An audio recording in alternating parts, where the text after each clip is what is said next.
All right, if I could have everyone's attention again. No moonshine's. I'd like to call up Heather's cousin, Abraham Smith. He traveled all the way here from northern Wisconsin, and he wrote a poem to celebrate Heather and I getting married, and I'd like him to come on up and read it for you.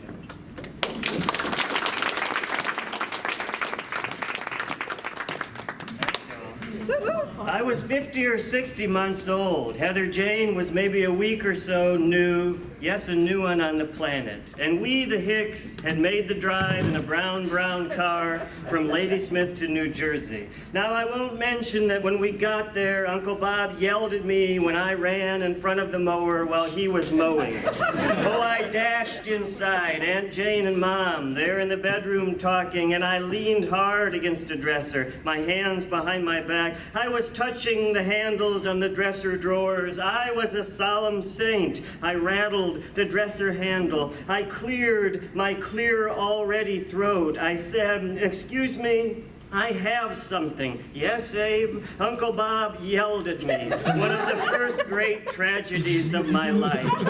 So they left me with HJ for a minute or three. I assumed to give Uncle Bob a talking to.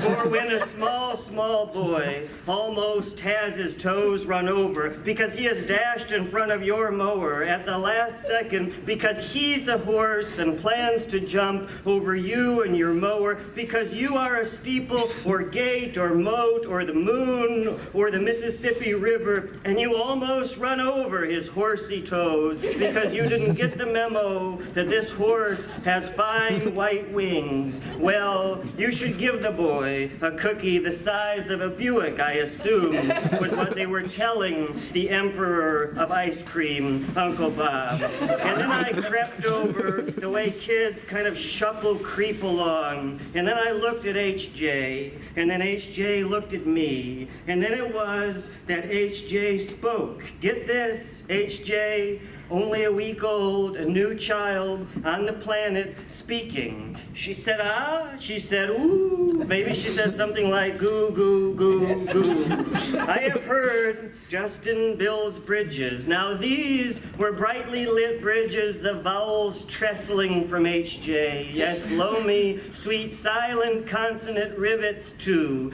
These were Brooklyn, Manhattan, Pulaski bridges of vowels. My world was all new, as they say. I flew to Aunt Jane. I flew to Mom. "It's HJ, I said. "It's HJ what?" They flew their words back at me. "What's the matter with HJ? What has happened?" "Nothing has happened, only HJ." "Yes? Only HJ what?" "Is the smartest child in the world," I cried. "She can speak. She can already speak. A professor of Cheerio, a guru of goo. Now that's what I know about intelligence and horses and the infant sage language of moons and Mississippis and mowers and emperors of ice cream. And here's what I know of love on the eve of your wedding. And it's true, poets you don't know, the world over, are presently looking out a rainy window, looking and writing about love. If we had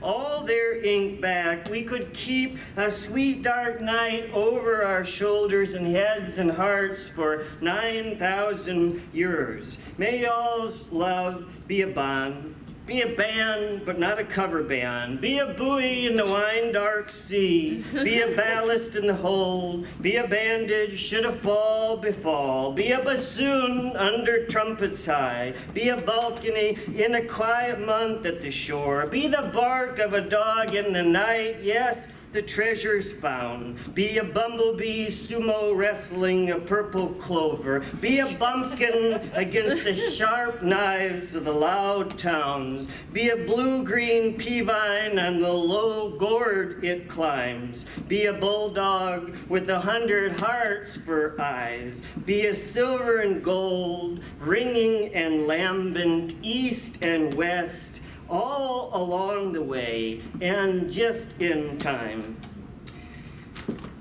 Love to y'all.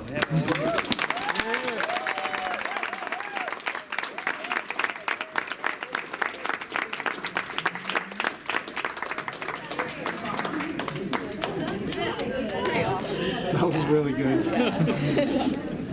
I love